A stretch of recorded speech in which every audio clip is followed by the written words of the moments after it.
UPS.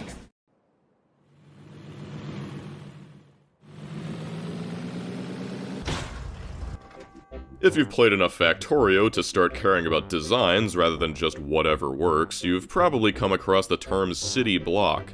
It's a design philosophy centered around repeatable blocks, each with their own dedicated function that you can copy and paste indefinitely, or at least until you die of lag.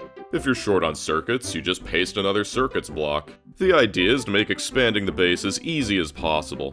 But I never liked the term city block. Yeah, I can see the block part, but city? For starters, it's got trains, and that's way too efficient for any American city I've ever seen, and half of it isn't taken up by asphalt and parking lots, which totally breaks my immersion.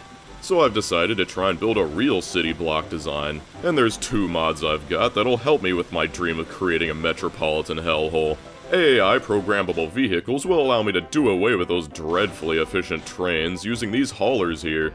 And asphalt roads will bring the heat index up to the appropriate levels. If you're part of the 80% that never makes it to the end of these videos, at least skip to here, because I'm a little proud of this one. Anyway, let's get to it. And today, it seems like everything is purple thanks to the Alien Biomes mod. For this run, I'm going to be the appropriate Tonka truck yellow, which according to Google is this. Inside of our wrecked spaceship, we start with a mining vehicle. They're effectively burner mining drills you can drive. If we give it fuel, it immediately starts mining what's underneath it. You can also drive them around and cut down trees, but they are painfully slow.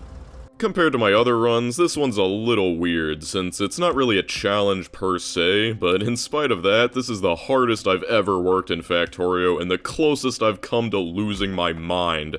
The reason it's weird is because I can't even start thinking about building the city until I've already pretty much researched everything. So the first 20 hours is just me playing the game so I can get to the whole point of this run. It doesn't help that I installed AI Industry along with the programmable vehicles. And even though it's basically vanilla, it's not known for making your games any faster, especially with this burner start.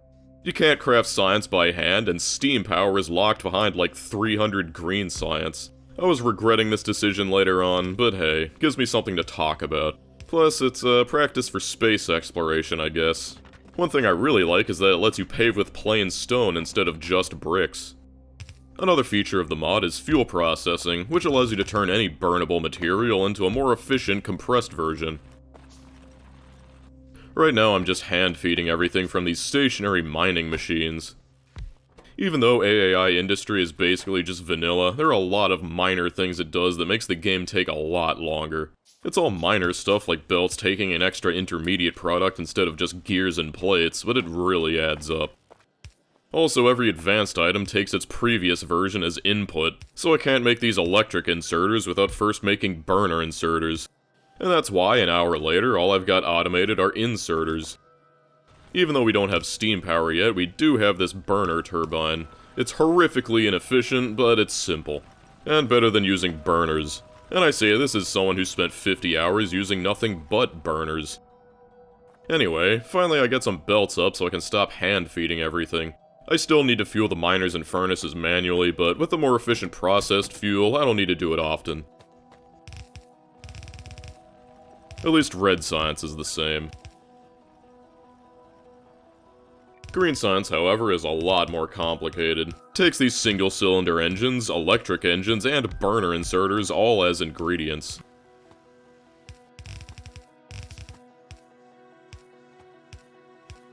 With this, I have successfully created my starter base.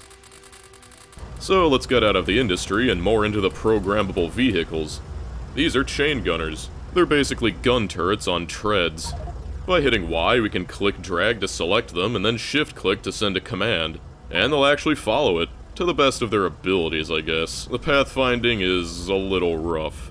We can control these from anywhere, and that means we can do this. Ready?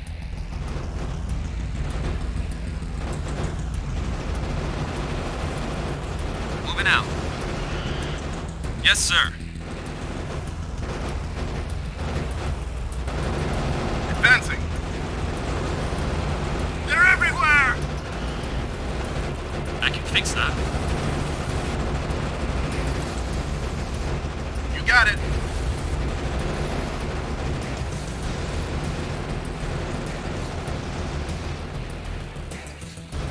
sighted.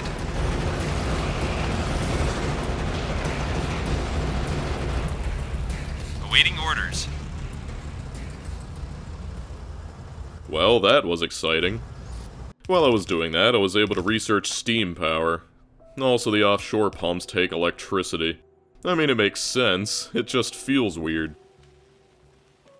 Now that the starter base is complete, we can start working on the starter base. And now it's about time we use the autonomous part of Advanced Autonomous Industries. This building is called a depot, and by fiddling with the signals, we can tell it what to pick up. The 7.5k coal value means that it'll try to grab that much from any hauler nearby. If it's carrying coal at least, but it's not going to get coal by just sitting there, and there's better uses of my time than manually moving this thing. Fortunately, we can automate it. If we hit Y twice, it'll bring up a path controller, which will allow us to set waypoints by clicking on the ground. Now if we make waypoints between here and the coal miner, we can do this. And now it'll automatically follow the path we just set. And here it is, coming back for the miner after grabbing its load of coal. All it needs to do is get near for its inventory to be automatically transferred into the depot. Then it's off again to go get more into infinity. It's pretty cool. Here's another depot. This one's going to hold iron. With the coal as fuel, we can make a furnace stack down here, which will eventually turn into all the science so we can start building the real base. These Mark II miners have a mining speed of 3, which means that each one is basically 6 electric mining drills. Remember, they need fuel to function, but fortunately the haulers will automatically fill them up if they've got fuel to spare. Now we just repeat that for all the other resources. It's worth mentioning that I made this giant thing for glass without realizing that nothing actually uses it. Nothing that requires this much anyway.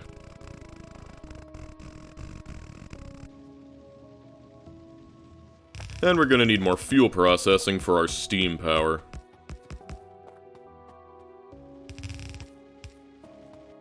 In spite of all the other changes, the biggest one is probably circuits. They take stone bricks instead of iron plates, and while that might sound like a minor change, it effectively halves your total iron plate demand.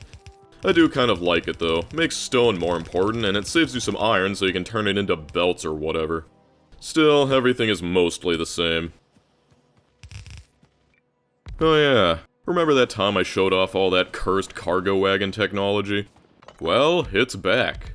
I'm not trying to meme or anything, it's just genuinely the easiest way I've found to deal with these telescopic recipes where each new building takes the previous as an ingredient, at least until I get requester chests. Don't worry, this is the only place I'm going to be using them. Another thing about AAI industry is that it actually forces you to make concrete for more than just nuclear plants. It's used in big electric poles and electric furnaces, which means you'll need it for purple science. Also, I feel like every mod I've ever played has forced me to rethink belt automation. It's never that different, just enough to force me to put thought into it. Now I get the joy of making all the science again. I'm just kind of throwing all this stuff together. I don't really care how the base looks since it's not even the point of this video. And this is basically all we'll need to finish all the research. And once we get that far, we can actually get to the point.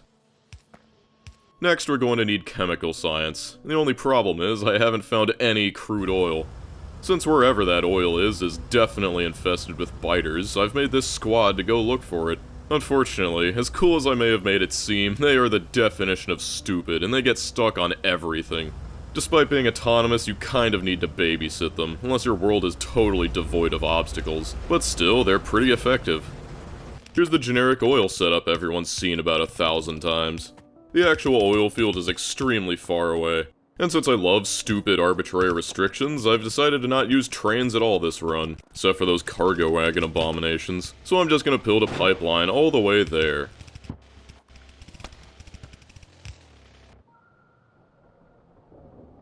And that's all we really need to make chemical science. Everything else is business as usual. The engine units are a little different, but not much. Also, I'm just gonna make the sulfur up here. I don't recommend copying this base, I just want to get science out of the way. Naturally, the first thing we want after chemical science is robots. We can also unlock asphalt. The robot frames are basically the same as well. The only real difference is you need these small engines that the mod added. And that's robot frames. In the interest of getting this starter stage over and done with, I start working on the purple science immediately afterwards. You know how this mod makes you need the previous versions of every building? Well, the same's true for the electric furnaces too. It makes purple science significantly more annoying. If you're playing the space exploration mod, it's not as bad because the productivity modules are cheaper, but if you're playing this mod standalone, no such luck. At least my usual setup still works. All that leaves is yellow science. But one lane of copper and steel isn't quite enough for all the science we plan to make, so we might as well use those bots we just built and double it up. I'm just putting this wherever. I really don't care about this base at all.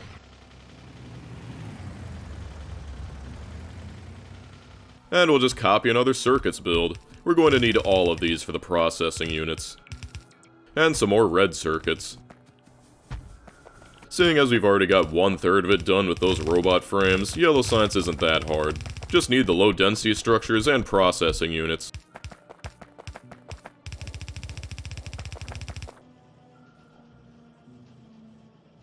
And that's yellow science. Considering it took me about 4 hours to finish the last 3 sciences and 8 hours to get oil, I'd say that's the AAI industry effect in action. Doesn't change much, but makes your start much slower.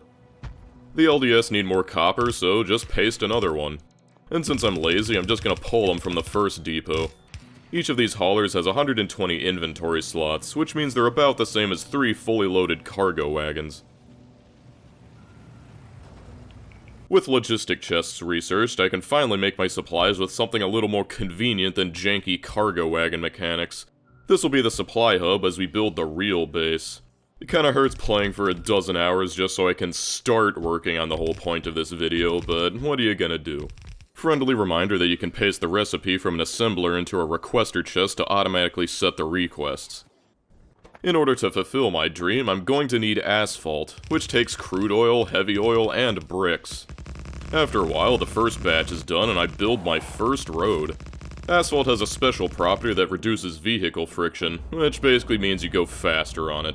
I'm also driving this new car called the Flame Tumbler, which has a top speed of a lot.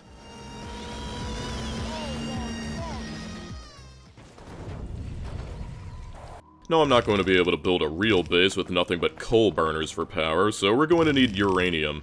And just in case you were wondering, no, you can't mine uranium with the mining vehicles. Then the biters start blowing up all my miners. So then I start blowing up all the biters. Unfortunately, it doesn't work nearly as well as I'd hoped. They're a little too stupid for later game biters. If only they didn't get stuck on every tree that ever existed. But hey, it works. Last video I said I would actually build a nuclear reactor instead of blueprinting one, so here it is. I'm using 8 reactors, so by using this formula we know that it's going to produce 1,120 megawatts. Each heat exchanger consumes 10 megawatts, so we're going to need at least 112 heat exchangers to fully utilize the energy. A steam turbine creates 5.82 megawatts, so we'll need 193 to fully consume the steam. Also, each heat exchanger needs about 100 units of water a second, so for every 12 heat exchangers, you're going to need 1 offshore pump and a dedicated water line. Once you know all that, it's just a matter of making a design that uses those ratios. I'm not really concerned with optimal performance, so I made this design that only has 108 heat exchangers and 216 turbines. It works. And I've got a great use for the leftover uranium. Here's the refined concrete I'll need for the real base. But enough talking about the real base, let's actually build it. I've decided to make the blocks themselves 85 by 85 with 9 tiles of road between them. I think that should be enough space to fit the depots and the manufacturing. Remember, for the design, each one of these blocks is supposed to make one product. This one's going to be the iron forges eventually. So by now you might be wondering how I'm actually going to transport materials between the blocks using nothing but haulers. Well, for the longest time I was wondering that myself. Certainly I'm not going to make a new path for each and every one, because that would take forever, and would be impossible to expand without hard-coding brand new paths every time. Plus, easily expandable is kind of the whole reason for this design. Well, there's one more way to control these vehicles other than paths and direct orders, but you need these special buildings to do it. This is the unit scanner. It's not outputting anything right now, but if I wire in a constant combinator with that hauler's ID, you can see that it starts spitting out all sorts of information about that hauler. And now if I put something in its inventory, that signal appears here as well. That's interesting, but how do we actually make it move? Well, we use this other building called the unit controller. If we input an X and Y coordinate along with that unit's ID as a signal using these push buttons here, that unit will automatically head towards those coordinates. So that's great. Theoretically, we can send a vehicle anywhere on the map as long as we have its ID and some XY coordinates. But you can't run a factory off of theoreticals, and while just send the hauler to where it needs to go sounds simple, actually implementing it is another thing entirely. Which is why it took me over 20 hours to build it, not including the several hours I spent pacing around in circles thinking about it. That's right, it took longer than the entire run up to this point just to design a solution. You can see all the prototypes scattered around the lab, but the final result is this. I've decided to call this thing LogiBrain, because it handles all the logistics and it's probably smarter than me. If I tried to explain it in detail, it would take me like 20 minutes and you still probably wouldn't understand it. I built the damn thing and I've already forgotten how half of it works. Also, I think it might be alive, but I'll try to explain the basics. This is the master clock. Basically, it's a counter that goes up each frame until it reaches a certain limit and resets.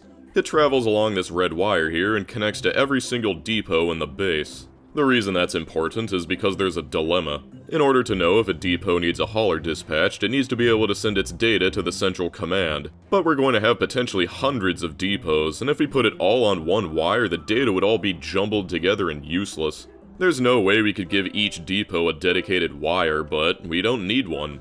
Each depot has a unique ID, and by reading the clock cycle, we'll only transmit data for the one frame that the clock is equal to that ID. Meaning, each has its own dedicated time it's allowed to send data and will never ever interfere with the data of another depot. In real-world circuits, I guess I would call this a clock-driven encoder-decoder. Anyway, this whole jumble of wires sends out the XY coordinates of the depot when it's got a full load ready and sends that to the central command to request a hauler. If a hauler is found, the confirm signal is sent along the green wires along with an identifier for that depot and stops the depot from sending any more signals until the hauler arrives. If the hauler never arrives, it sends out an alert. Also, if Central Command couldn't find a valid hauler, it stops the depot from pushing requests for 10 seconds to keep it from spamming the lines, since handling requests has a significant overhead. Also, this is a mining depot, which requires a special module that toggles between loading and offloading ore in order to take ore from the miners, but also give it to the haulers. Back at Central Command, all of the data feeds into this. This is complicated, so I'm going to give you the play-by-play. First off, it reads to see if it's a push or pull request. If it's a push request, it checks to see how many haulers are already full of that material. If there's more than the set limit, it throws away the request to stop the network from filling up with like 50 haulers carrying nothing but ore. If it's valid, it continues into a memory cell that holds the data until it can be compared with all available haulers. Pull requests want haulers filled with the specified material, while push requests just want an empty hauler. That massive array of combinators at the top reads the hauler's inventory. If an available hauler matches the request, it passes through the XY data from the depot along with that hauler's number. Yeah, so that goes in here to the matching hauler, which takes the data, activates a memory cell to tell the data handler that it's unavailable, and then sends the X and Y to the dispatch. But it's a little trickier than that because we then need to ensure that the hauler actually got to where it was supposed to go, and it does that by advancing into another memory cell that waits until the hauler's been idle for at least 5 seconds. Then it sends the parking coordinates from that constant combinator up there, which is fed through a pseudo-random generator that adds some variance of plus or minus 30 to the X and Y, so they won't all try to park in the same spot. Then the memory cells are given the reset signal and the hauler is made available again. And now if we push this button, it'll automatically deploy another hauler into the system. As you can see, the total display changed from 8 to 9 and this light turned green. That's pretty much it, and theoretically this will allow us to send any hauler anywhere we need it. If you want to know more about how this works, I might make a separate video about it, and if I were to do such a thing, I would probably put a link up here and down here. Anyway, now that we've got the all-controlling digital overmind in place, it's really starting to feel like an actual city. Now I just need to work on the blocks part. I've already perfected simulating American parking, so it can't be that hard. Though, even at this early stage, a major problem is already presenting itself. It's lag. I'm really struggling to get it up to 60. Looking at our time usage, it's easy to see that the vast majority is being consumed by AAI. In fact, it appears to be using about 4 times as much as the game itself. If you've never seen this before, all you need to know is big number mean big lag. More specifically, the left number is average time usage in milliseconds, the middle is minimum, and right is worst case. And if everything together exceeds 16.6 milliseconds, you're going to experience lag. And seeing as we're handily above that on the worst case, it's no wonder we're dipping below 60. I toggled some settings, which helped, but it's going to be a continuous problem. A major culprit are the miners. It's obvious I've got way too many of them, so this whole thing could use a redesign, which is just as well because my depot design sucks. Despite being miles away from the base, each depot can only handle 1 hauler at a time. It took 1 hauler over 3 minutes to get here and back. So I went back to the lab and made this. It's basically just the old design except 4 times. Setting these up is very fiddly and very annoying. Mostly because I need to manually fiddle with these combinators every time.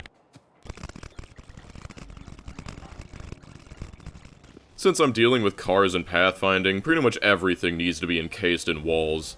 Otherwise, they'd try to get to places using routes that aren't state approved, then they'd get stuck on a tree or something and expect me to deal with it. Now you might have assumed that because I built it, there's absolutely no flaws whatsoever. And, yeah, it's, working perfectly. So I spent like an hour racking my brains over this error, only to find that it was, this. There's no green wire connecting these, which is needed to send the confirm and lockout signal, meaning the top depot was able to repeatedly request every empty hauler in the network without ever accomplishing anything. I was apparently so distraught by this that I forgot to record me fixing it, so you'll just have to take my word for it. Fortunately, everything works perfectly now.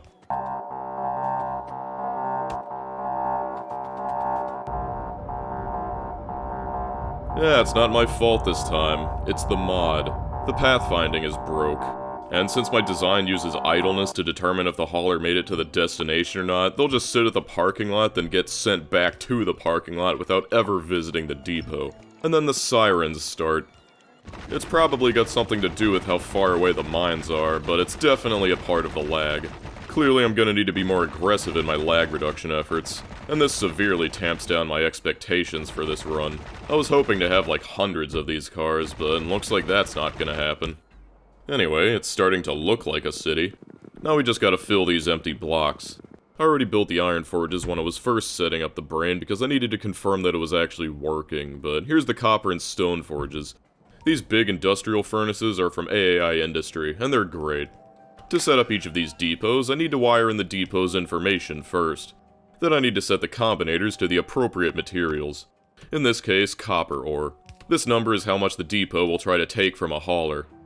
This one is how it knows to ask for more copper if the amount ever drops below 4,000, and this signal is how the computer knows what to send. It's a little tedious, but theoretically, once we do it once, we can copy and paste it elsewhere. Setting up a pickup depot is basically the same, except we give the depot a value of -1 because we wanted to give away materials instead of take them. Also, we send along a value of -1 and the P signal to tell the computer that this is a pickup request, but that's all there is to it. Now if you hook that block up to the rest of the system, it'll be able to make requests. That red light means it's trying to make a request, since it's currently empty. And that bigger red light means a hauler is en route. Now don't worry about those 2 haulers getting sent to the same place, that's just because I hooked up the red wire before the green, so I was able to send a request but not know it was confirmed. With a system this complex, there's about a million ways to confuse it. Can you believe that this whole thing actually works? Here comes the first pickup for copper plate.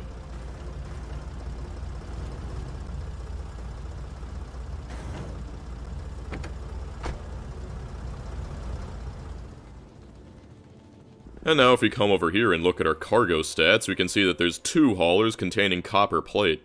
Also, the lights are red, which means the limit's been met and the depot won't be able to fill any more haulers. And we can see which haulers are currently busy. But that's enough of it actually working. Back to the lag problem. Making a more direct route to the mines should reduce the burden on the pathfinding, but I can only do so much.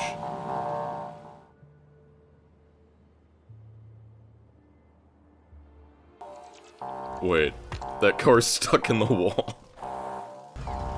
Be free. What a beautiful creature. So I reset my computer, and I was reluctant to do this considering my computer actually died a few weeks ago, but I overclocked my RAM. For those who don't know, one of Factorio's biggest bottlenecks is data transfer speeds, so the faster your RAM, the faster your Factorio. It seems to be closer to 60 now, but still dipping occasionally. Because I've had to temper my expectations, I've decided that I'll be making all of my oil with coal liquefaction. I wanted to use deliveries of barreled crude oil, but I'm trying to reduce the number of haulers I'll require, and using barrels would dedicate quite a few to ferrying empty barrels around. Also, I'm just going to use these dedicated nuclear reactors to make the steam, because I've got more fuel than I could ever use.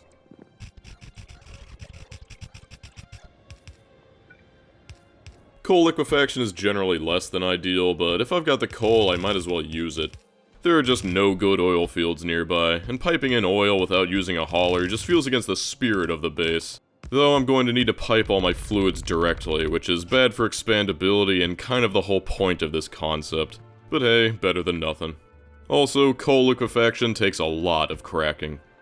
I've decided to use this space here to export sulfur. Again, not great for expandability, but very convenient.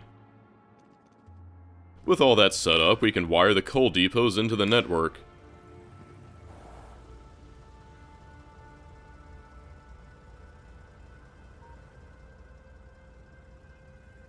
Of course, you need some heavy oil to actually start the process.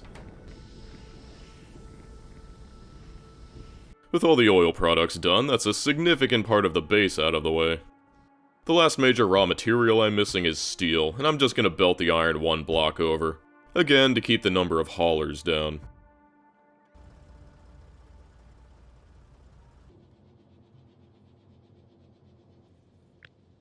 In preparation for circuits, this block will make plastic, and for convenience, it's right next to the oil processing block. Because you get 2 plastic for 1 bit of coal, I'm giving this one 2 output depots.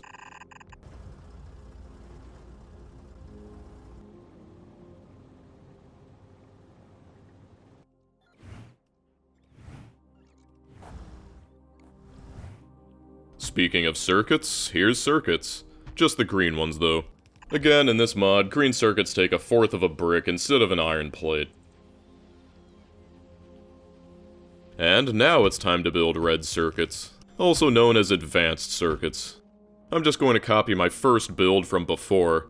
Now that I know my base size is capped by my insistence on using several dozen haulers, I'm not too concerned with making optimally beaconed builds anymore, but I am still retrofitting some beacons.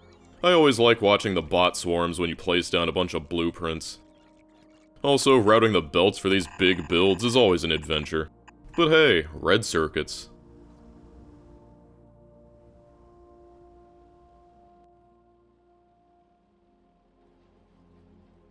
It's such a beautiful thing to cover the native purple grass with our urban sprawl. This is the real American way to conquer an alien planet. Turn it all into parking lots. Here's a sulfuric acid and batteries block. I need the sulfuric acid to make processing units, so I might as well make batteries while I'm here. I would have preferred them to be separate blocks, but I gotta work around the fluids.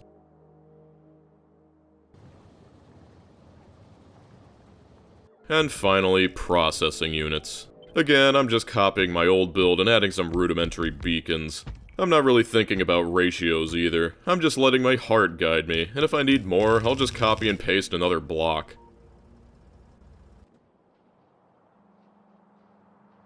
Overclocking my RAM seems to have helped, but I'm still having problems. It's been fine while I've been building, but that's just because I'm not using anything, so there's not many haulers buzzing around. When it gets busy, they get bad. Which invariably leads to this. It's time for some extreme anti-lag measures. These old miners I'm not using anymore. Get rid of them.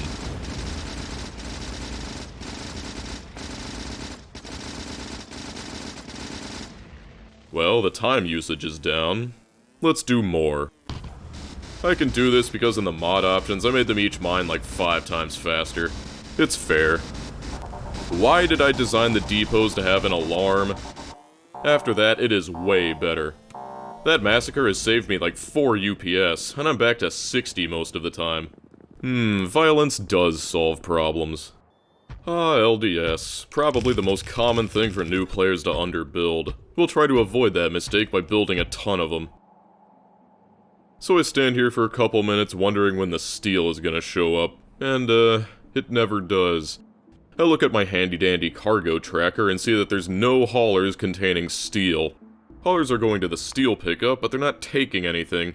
After some investigation, I realize I'm an idiot and forgot to add steel to the list of items the haulers are allowed to take. Normally that deployer down there is what sets the data, but fortunately I can use this building here to edit it. I quickly iterate the steel signal over every hauler. And it works.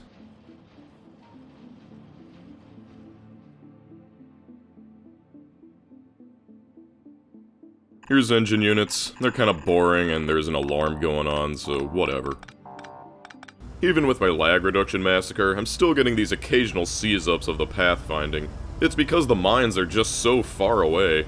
Even when the pathfinding's working, it still takes them like 7 seconds to start moving. Let's just pretend everything is fine while I build this block for small electric engines. Now, after 20 hours of being subjected to these intermittent sirens like some sort of self-imposed Chinese water torture, I'm starting to lose my mind. Mostly because I spent 20 hours of my life designing this thing and another 40 building it, only for it to not work and for it not to be my fault. Mostly. So to salvage this run, I'm going to need to take drastic measures. I'm not happy about it, but I'm going to need to cheat. More specifically, I'm going to need to open the editor and move the ore deposits closer. I mean, I've proven I can make them without cheating, it's just they're not working properly. Since the furnaces are way more complex in this mod, I'm dedicating a block to it. Unfortunately, I need to make a block for concrete as well.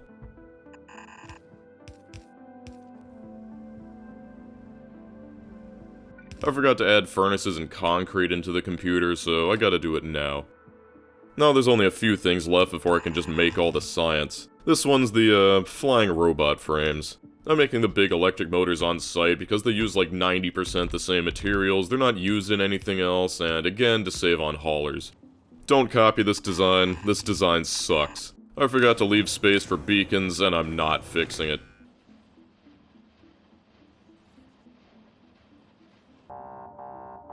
It seems they've migrated.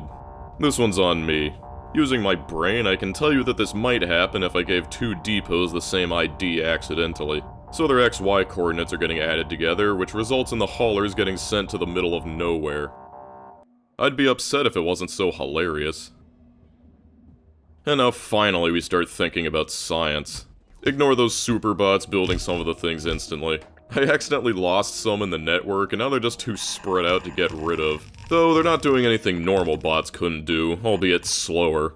You can tell I'm at my wit's end because I'm forgetting to stand around and wait for good footage. Whatever, I've got everything I need to make all the sciences, except for space science. Yellow's simple, I just need to bring in the 3 ingredients off the haulers.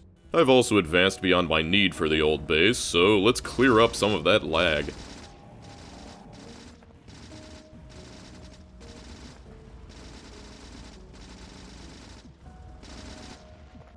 Anyway, the chemical science is just as easy as the yellow science.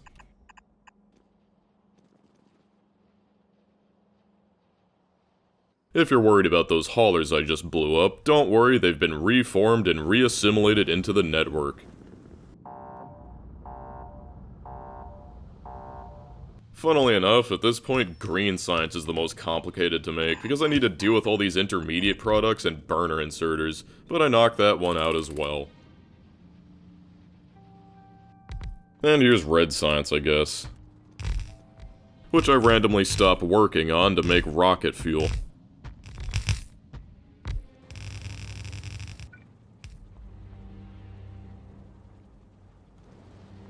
Yeah, then, red science. So, moving the mines closer to the parking lot has completely eliminated the pathfinding issue, but now's probably a good time to mention it.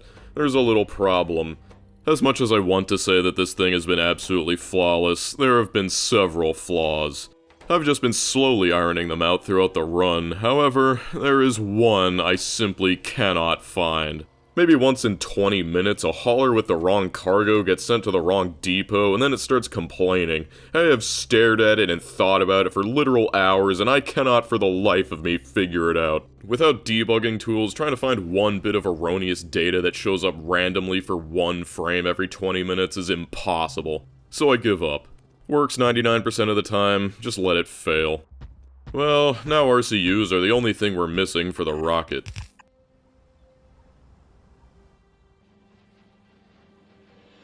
Now it's time for the last science, rocket science.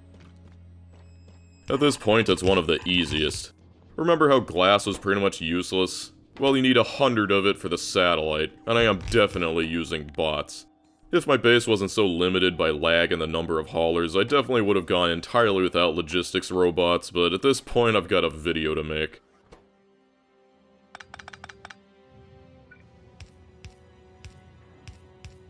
Before I launch the rocket, I want the actual lab set up, and since it needs 7 depots to bring in all the science, I'm making it a city rectangle. Yeah, I know I didn't make military science, but I'm giving it a place anyway. Yep, we're belt weaving. Those superbots make me laugh. I assure you this run is still mostly legit, okay?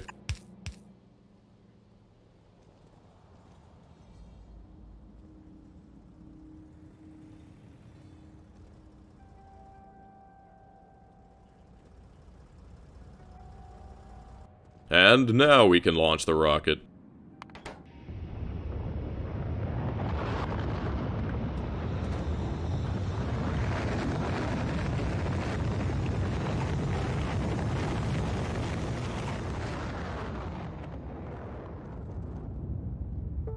Yeah, just a casual 50-hour run, no problems. But launching a single rocket really isn't the point of this. I'm gonna need to launch like 20 more to get enough space science to bring in a hauler.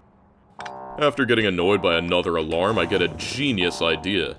What if I just added one combinator that automatically shuts it off and resets the depot for me?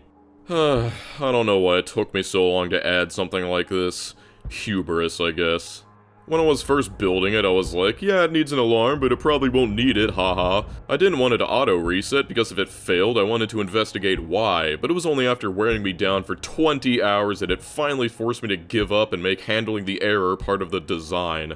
This is why I think this thing is alive. I cannot fathom where this error is coming from, so it only makes sense that this thing's using its one modicum of free will to torment me. But after doing that, I feel great. It's fully automated now. I've got some time to kill before the rocket launches 20 times, so I'm actually going to use the advantage of the city block design to copy and paste some new copper, steel, and circuit blocks. And that's my new design that just goes brrrr once. And there's finally enough space science to call in a hauler.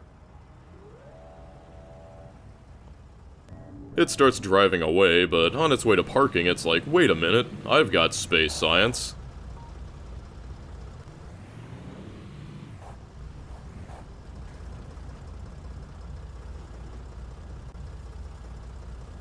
And there it goes. Look at the pretty colors. And yes, I did harvest a bunch of military science from the old base just so the depot wouldn't look empty. And, yeah, that's basically the run. Except I need more power. I really need to fish those superbots out of the network. There's not much left to do but watch it work while I wait for my honorary civil engineering degree to show up in the mail. Recording this zoomed out really hurts my FPS. I have no idea what this base's science per minute is. I guess I can say like 500 because that's how fast the labs go, but I don't know if I can sustain it. I need to let it run for hours to figure it out. I'm definitely a bit disappointed that I had to resort to some minor cheating for UPS reasons, and that the base is as small as it is. When I designed the brain, I was imagining something closer to 5,000 SPM, but I think it came out pretty good, all things considered, even if it does honk every now and then. If you want this map to just play around with, I'm gonna put it on my Patreon.